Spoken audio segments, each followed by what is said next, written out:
Okay, listener name. You sent us a whole bunch of stuff about Sonny Stitt articles, liner notes. Wow.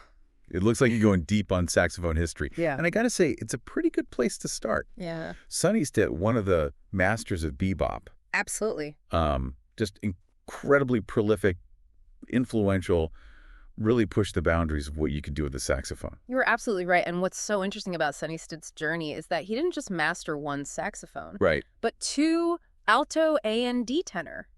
Wow. I mean, that's like a singer mastering both baritone and countertenor, you know? Yeah. It's incredible, the flexibility and a really unique voice that gave him, especially in a world that was so focused on Charlie Parker at the time. So before we get into all of that, I'm kind of curious about his early life. Sure. A lot of these sources mention that Sonny Stitt wasn't the name he was born with. Right. His birth name was Edward Boatner Jr., and he was born back in 1924 in Boston. But he grew up in Saginaw, Michigan, and his family was just surrounded by music. His dad was a composer, wrote over 200 gospel songs, was a college music professor. His mother was a piano teacher. Wow. That's quite the musical upbringing. Right. No wonder he became a musician himself. Yeah. So did he start on the sax? Actually, he started out on clarinet, which a lot of sax players do. Okay. But then as a teenager, he heard those early jazz recordings, and that's what really hooked him on the saxophone. Oh, wow. He switched to alto, and, from there it was history in the making. It's amazing to think about those early jazz recordings hitting someone's ears for the first time like that. Oh, yeah. It must have been like a whole new world of sound opening up. Absolutely. And imagine this. Stitt went to high school with Gene Ammons, Andy Dexter Gordon. They all became jazz legends. I'm picturing those high school jam sessions now. Oh, yeah. Oh, man. Seriously. And Stitt's dedication was clear from the start. Yeah. He landed his first professional gig at just 17, playing with Tiny Bradshaw's band. Wow. Talk about jumping in the deep end. Yeah. Trial by fire, right? So all this is before he even meets Charlie Parker. Right. I can only imagine what that must have been like. Yeah, that meeting was definitely a turning point. Mm-hmm. Can you imagine being a young, ambitious saxophonist and suddenly you're face-to-face with your idol, Charlie Parker? Right. It said that the meeting had a huge impact on Sonny Stitt. But even then, he was so determined to find his own unique sound. And this is where mastering both the alto and tenor becomes so key. Exactly. Right. It allowed him to really develop his own voice and not just become another Charlie Parker. Right. You could play the soaring lyrical lines on the tenor or switch to the alto for a brighter, more nimble sound. It was a way to differentiate himself in a scene that was so heavily influenced by Parker's style. So it's not even just about being able to play more notes. No. It's about having more ways to express yourself musically. Absolutely. That's fascinating. Yeah. So how does this all play into his rise to fame? Well, think about this. In 1945, he joins Billy Eckstine's big band. This band was basically a who's who of bebop. Wow. Dizzy Gillespie, Art Blakey, Sarah Vaughan, and get this, Charlie Parker himself. Wait, Sonny Stitt and Charlie Parker were in the same band. In the same band. It's got to be both exhilarating and incredibly intimidating at the same time. Oh, yeah. You're playing alongside your idol, but you're also trying to establish yourself as your own person. Absolutely. And they even played side by side in this band. People started comparing them constantly, and some even mistook Sonny for Parker on recordings. Oh, wow. So how did he navigate that? How do you step out of the shadow of someone like Charlie Parker? Well, Stitt used his mastery of both saxophones to his advantage. Right. He wasn't just mimicking Parker. He was really building on that foundation and weaving in his own soulful, bluesy phrasing. Okay. He was creating something new and exciting, and this is where his career really takes off. Sounds like a real pivotal moment. It is. And this leads us right into what some people call Sonny Stitt's golden era, the 1950s. You got it. This is when he starts recording dozens of albums as a leader, and his unique style really starts to blossom. You get this incredible blend of bebop's complexity and speed with a soulful, almost vocal quality to it. I've seen some of his albums from this period mentioned in the research. Yeah. Albums like Sonny Stitt Plays and Kaleidoscope. Yes. Are those good places to start for someone wanting to really understand his sound? Absolutely. Those are great starting points. And then there's the Boss Tenors album with his old high school buddy Gene Ammons. Oh, wow. Okay, now that sounds like a must-listen. Yeah. What made that collaboration so special? Yeah. What happens when you put two tenor sax titans together like that? I mean, this album is a classic for a reason. You've got these two masters of bebop, both with incredible technique and a deep understanding of the music, but their styles are still distinct. Ammons had this big, powerful sound, while Stitt was known for his lightning-fast runs and just incredible agility. Yeah. It's like hearing two sides of the same coin, and the energy between them is electric. I'm getting chills just thinking about it. It sounds like things are really clicking for Stitt, both personally and professionally during this period. Yes, but it's important to remember that even with all this success, he faced his share of challenges. Of course. The sources mentioned his struggles with substance abuse, which was sadly common for many musicians during that era. Right. It's a reminder that, these musical giants are still human, Yeah. dealing with real-life issues. That's a really important point to remember. Yeah. It humanizes these figures we put on a pedestal. Absolutely. But he kept going. He Yeah. kept creating music even through those struggles. Absolutely. He Yeah. always bounced back stronger and more determined, and that resilience really shows as jazz itself starts to change in the 60s and 70s. Okay, this sounds like a great place to kind of pause and pick up in part 2 of our deep dive. Okay. We've gone from his musical upbringing Yeah. to those high school jam sessions, meeting his idol, and then carving out his own space in the world of bebop. It's been quite a journey already. It really has.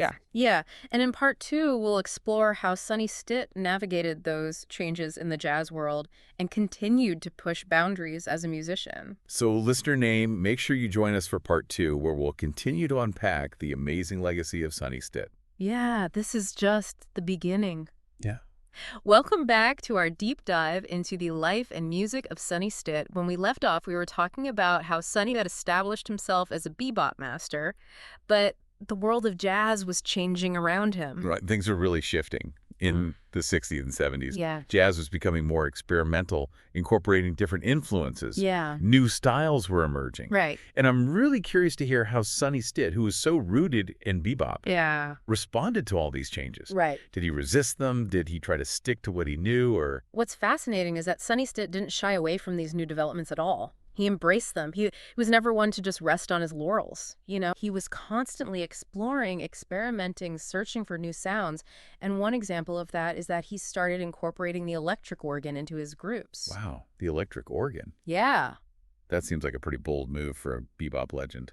it was, and it really reflects the growing popularity of soul jazz at the time. Okay. Soul jazz kind of took the energy and improvisation of bebop, but added in these funky, bluesy grooves, Okay. and often featured the Hammond organ. So was it a smooth transition? Did everyone love this new direction or? Well, you can imagine there were some bebop purists who weren't thrilled, Right. but for Sonny, it was all about staying true to his creative spirit and pushing the boundaries of jazz, and, the music speaks for itself. Absolutely. The research mentions a couple of albums from this period, Tune Up and Constellation. Yes. They kind of showcase this evolution in his sound. What can you tell us about them?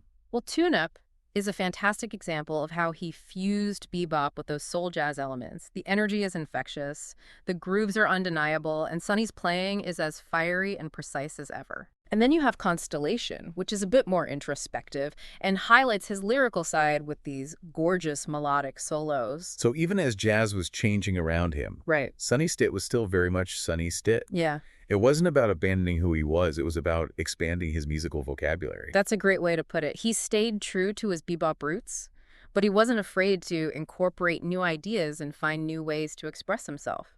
And this constant evolution wasn't limited to his studio recordings, right? Yeah. I imagine his live performances were also kind of changing during this time. Absolutely. Sonny Stitt was famous for his incredible stamina and marathon performances. There's this amazing story about a show in Europe where he improvised for over 20 minutes straight without a break. Whoa, 20 minutes. Yeah. That's unbelievable. I know. It speaks to a level of mastery that's just mind-blowing. It really does, not only the technical skill to play that long, but also the creativity to keep the music fresh and exciting for that duration. He wasn't just playing a bunch of notes, he was telling stories, expressing emotions, creating a whole world of sound on stage. It sounds like he was truly in his element when he was performing. He really was, and that passion for jazz extended beyond his own playing. He became a mentor to a lot of younger musicians, sharing his knowledge and experience, Wow. helping to shape the next generation of jazz That's artists. wonderful. Yeah. It shows a real generosity of spirit, Right. a desire to kind of pass the torch and keep the music alive. Absolutely.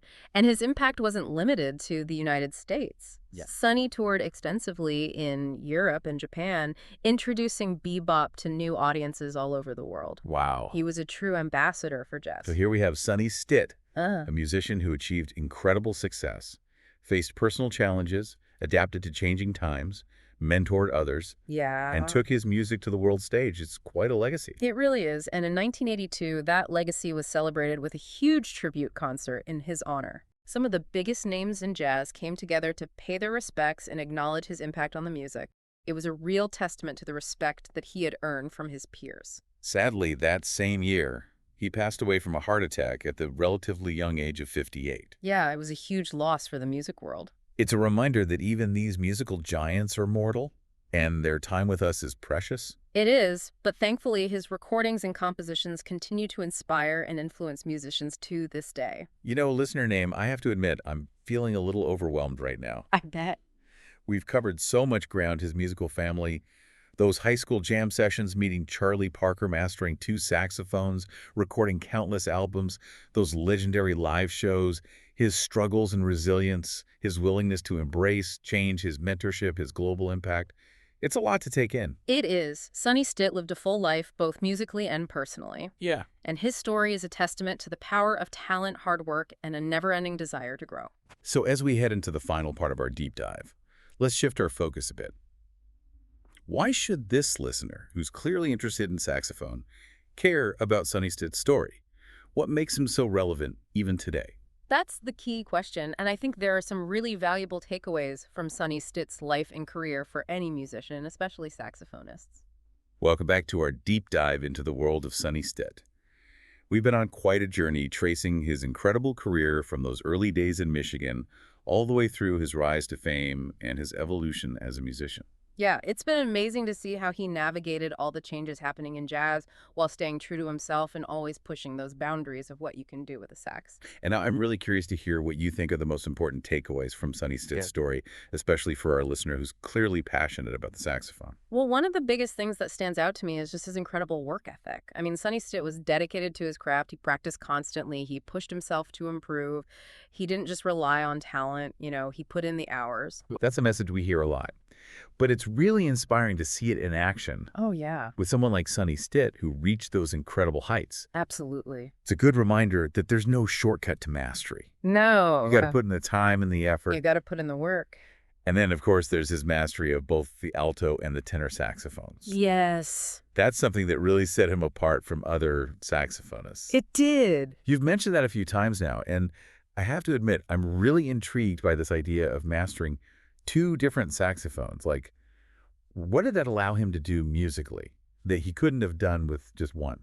Well, think of it this way. It's like having 2 voices, each with its own unique character and a range of expression. Okay. The alto sax has a brighter, more nimble sound, while the tenor has this deeper, more soulful quality. Okay. So Sonny could just seamlessly switch between them, adapting to different musical settings, expressing a wider range of emotions. That's a great analogy. Yeah. It's not just about playing more notes. It's about having more colors on your palette, More colors. more ways to kind of paint your musical picture. Exactly. And then you add to that his incredible adaptability. I mean, he was a master of bebop, but he didn't let that define him. He embraced soul jazz, experimented with the electric organ, Yeah. and was always open to new ideas and influences. That's such an important lesson for any artist. It is. I mean, music is constantly evolving, Absolutely. and you can't be afraid to grow and change with it. You can't be afraid to evolve. Right. Sonny Stitt shows us that you can stay true to your roots while still branching out and exploring new territory. Absolutely. And he wasn't just focused on his own development either, right? He was incredibly generous with sharing his knowledge Yeah. with younger musicians. He's a great mentor. Yeah, he mentored so many up-and-coming artists, Sigda. helping to shape the future of jazz. Oh, It's amazing to see how he embraced that role as a mentor. absolutely. It really speaks to his character and his passion for the music. He wasn't just a great musician. Right. He was a great human being. You're absolutely right, and I think that's ultimately what makes Sonny Stitt so inspiring. He was incredibly talented, dedicated and innovative, Yeah. but he was also humble, generous, and always willing to share his love of music with others. Well, what a journey this has been. Sonny Stitt truly lived a remarkable life full of incredible personal challenges, Yeah. a constant desire to grow and evolve. I don't know about you, listener name, but I'm feeling inspired to go listen to some Sonny Stitt right now. Me too. And I think the biggest takeaway from his story is that music is a lifelong journey of discovery. No Yeah. matter where you are in your musical journey, there's always more to learn, more to explore, and more to share. Beautifully said. Thanks for joining us on this deep dive listener name. We hope you discovered something new about Sonny Stitt Yes, and maybe even found some inspiration for your own musical past. absolutely. Keep practicing, keep exploring, Keep the music playing. and until next time, happy listening. Mm.